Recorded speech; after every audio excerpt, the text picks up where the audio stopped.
Hello guys, welcome back on your YouTube channel technical यारी। Guys, इस video में 10,000 के अंडर में बेस्ट स्मार्टफोनों की लिस्ट लाया हूँ। आज की डेट में इससे बेहतर आपको देखने को नहीं मिलेंगे। सबसे बेस्ट है, one of the best smartphones की लिस्ट है ये।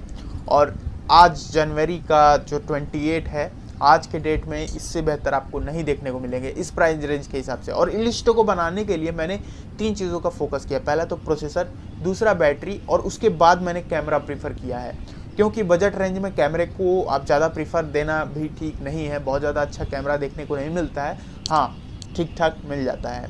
और वहीं अब बात करूं इसमें तो फिंगरप्रिंट सेंसर होना चाहिए और बाकी जितने छिटर मटर 4G कनेक्टिविटी वगैरह सब कुछ होनी चाहिए।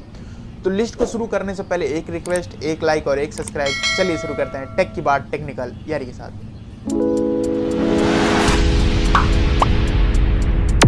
दोस्तों लिस्ट की शुरुआत करते हैं और पहला जो स्मार्टफोन है Redmi 9। जी हाँ, Redmi 9 की बात कर रहा हूँ, जिसमें आपको 6.53 इंचेस की HD प्लस की डिस्प्ले मिलेगी गोरिल्ला ग्लास 3 के प्रोटेक्शन के साथ, जो कि ठीक ठाक है इस रेंज के हिसाब से।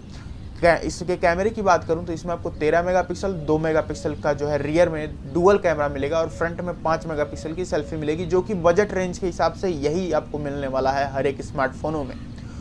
दूसरी चीज़ बताऊं दोस्तों तो इसमें आपको 5000 mAh की बड़ी बैटरी मिलेगी और हाँ, टाइप सी का आपको सपोर्ट देखने को नहीं मिलता है। प्रोसेसर की बात करूं तो G35, जी हाँ, मीडियाटेक हीलियो G35 देखने को मिलेगा।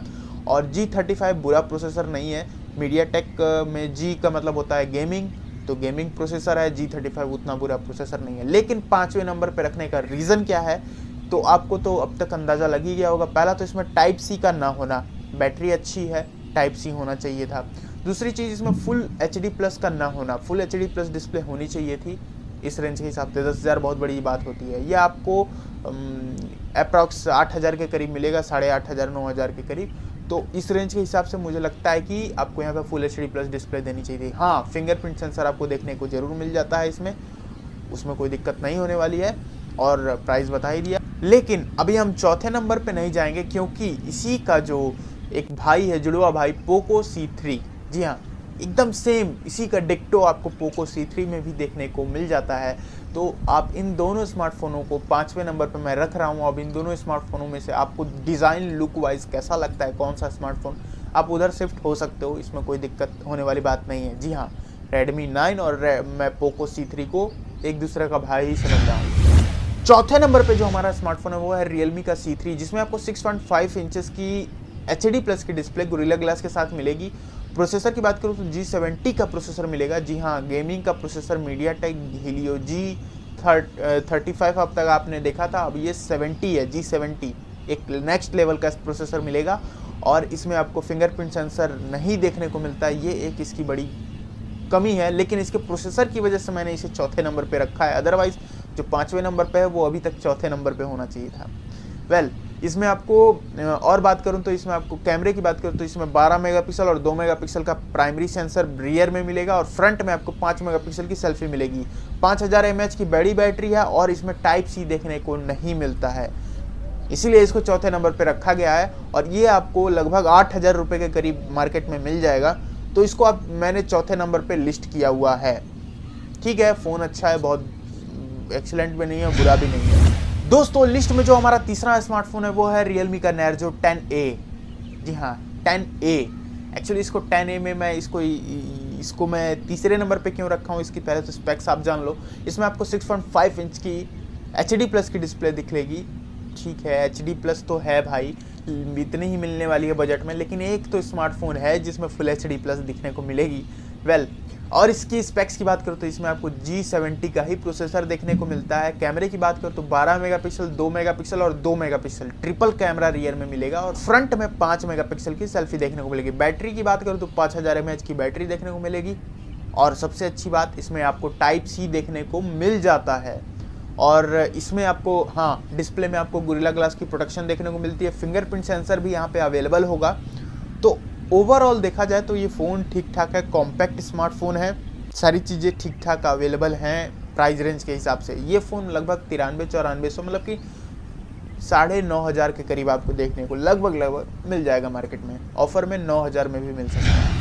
लिस्ट में जो हमारा दूसरा स्मार्टफोन है वो है Realme का ही है, Realme Narzo 20A। जी हाँ, 10 के बाद 20A ही आया था और इसको क्या मुझे अच्छा लगा वो भी मैं बता देता हूँ। पहले तो इसकी जो स्क्रीन है वो 6.53 इंचेस की HD प्लस की डिस्प्ले मिलेगी और गोरिल्ला ग्लास 3 के प्रोटेक्शन के साथ। और इसकी जो सबसे अच्छी चीज़ है, पहले तो कैमरे की बात कर लेते हैं जो कि बहुत ज़्यादा इंपॉर्टेंट है। इसमें आपको 12 मेगापिक्सल, 2 मेगापिक्सल और 2 मेगापिक्सल के ट्रिपल कैमरे और 8 मेगापिक्सल की सेल्फी देखने को मिल जाती है। इसमें फिंगरप्रिंट अवेलेबल मिलेगा आपको। इसके अलावा इसमें जो आपको बैटरी मिलेगी 5000 mAh की ही बैटरी मिलेगी। और जो सबसे अच्छी चीज़ देखने को मिलेगी, इसमें आपको स्नैपड्रैगन का 665 मिलेगा।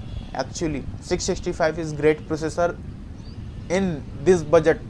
एक्चुअली 65 बहुत तगड़ा प्रोसेसर है G70 से और 35 से, इसलिए इसको सेकंड नंबर पे रखा है। इसको फर्स्ट पे भी ला सकता था, लेकिन रीज़न वही है टाइप सी का ना होना और HD प्लस की डिस्प्ले, फुल HD प्लस की ना होना, इसकी वजह से इसे सेकंड नंबर पे मैंने रखा है। और यहीं इसकी में फिंगरप्रिंट वगैरह सब आपको देखने को मिल जाता है, कोई चीज़ की आपको कमी देखने को नहीं मिलेगी। दोस्तों पहले नंबर पे जो हमारा स्मार्टफोन है वो है Redmi का 9 प्राइम। जी हाँ, Redmi का 9 प्राइम, ये फर्स्ट नंबर पे मैं इसको रखा हूँ। आपको अभी रीजन समझ में आ जाएगा। पहले तो स्पेक्स इसकी जान लेते हैं, जिसमें आपको 6.53 इंचेस की फुल HD प्लस की डिस्प्ले मिलेगी। गोरिल्ला ग्लास 3 की ही प्रोटेक्शन देखने को मिल जाती है। प्रोसेसर की बात करें दोस्तों तो इसमें G80 प्रोसेसर देखने को मिलेगा, MediaTek Helio G80। ठीक ठाक है, 70 से तो बेटर ही है। हाँ, लेकिन स्नैपड्रैगन होता तो मुझे ज़्यादा पसंद आता, लेकिन G80 है, नॉट बैड। और यहाँ पर आपको फिंगरप्रिंट देखने को मिलता है, टाइप सी देखने को मिलता है, 5000 mAh की बड़ी बैटरी देखने को मिलती है। और सबसे बड़ी बात, कैमरा आपको यहाँ पर भी अच्छा खासा देखने को मिलेगा, जिसमें आपको 13 मेगापिक्सल प्राइमरी सेंसर जो है 13 मेगापिक्सल का, सेकेंडरी जो है 8 मेगापिक्सल का, तीसरा कैमरा 2 मेगापिक्सल का और चौथा भी 2 मेगापिक्सल का देखने को मिलेगा। मतलब कि क्वाड कैमरे रियर में मिलेंगे और फ्रंट में एक सेल्फी 8 मेगापिक्सल की देखने को मिलेगी, जो कि इस प्राइस रेंज के हिसाब से कैमरा, परफॉर्मेंस, बैटरी सब कुछ को लेते हुए बेटर है, बहुत ही बेटर ये स्मार्टफोन है। इसीलिए इसको मैंने फर्स्ट नंबर पे रखा है। इसमें अगर स्नैपड्रैगन होता तो चांद लग जाता है, 4 चांद लग जाते इसके फ़ोन में, लेकिन नहीं है, कोई नहीं। G80 भी उतना बुरा प्रोसेसर नहीं है दोस्तों। ये 4GB और 64GB वाला वेरिएंट आपको 9400-9500 मतलब 9500 के करीब देखने को मिल जाएगा, मतलब कि अंडर 10,000। तो दोस्तों यही है स्मार्टफोनों की लिस्ट। अच्छी लगी हो तो लाइक करते जरूर चलिएगा वीडियो को। और यही 5 स्मार्टफोन है, जो 5 क्या मैंने 6 बता दिए, जो कि एक इस रेंज के हिसाब से बहुत ही सॉलिड स्मार्टफोन है। और कोई भी इशू हो, कोई भी क्वेश्चन पूछना हो, कमेंट सेक्शन में पूछिए, रिप्लाई आपको जल्द से जल्द मिल जाएगा। वीडियो अच्छी लगी हो तो लाइक करते जरूर चलिएगा। Thanks for watching this video.